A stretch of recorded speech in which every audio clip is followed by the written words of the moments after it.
On tonight's episode of The Oval, Season 3, Episode 5, Jason decided to take his life. Now, tonight's episode lended itself to more plot-building moments where characters pretty much stuck to the script, if you will, and no one strolled too far out of character at all. There were a few comical scenes from the First Lady and Kyle, Donald and Dale, First Lady and Alan, and we even got a little chuckle out of Nancy and Richard.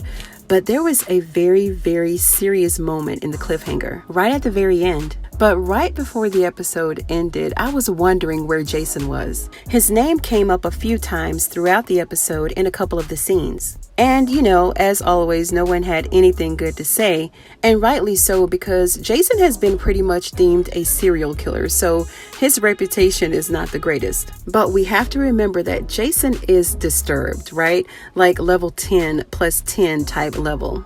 And if we remember, the only time that we got to see any emotion held by this character was in that therapy session. And if you ask me, the session should have really continued, right? I mean, who only attends one counseling session? And even in this session, it wasn't really productive. I mean, nothing at all was accomplished, other than the fact that Hunter wants to bone the counselor. But Jason did open up to let us know how he really felt about his parents and how he felt neglected and unloved since he was a kid. And clearly, this type of behavior from both of his parents has continued up until present day. And because of everything that Jason has done and through all the people that he's hurt, he decided to this time bring harm to himself. And like I said before, Jason didn't appear anywhere in this episode until the very end.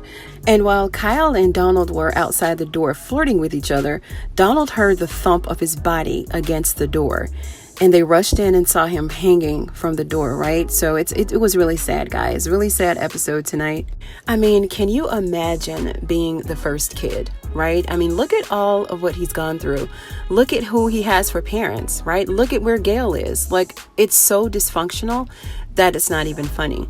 I mean, the very first time that Jason took someone's life, that should have been it. He should not have been allowed to continue to harm other people, especially his grandmother. They keep threatening to send him off and, to put him away, but none of that has happened, and he's still continuing to harm people, this time including himself.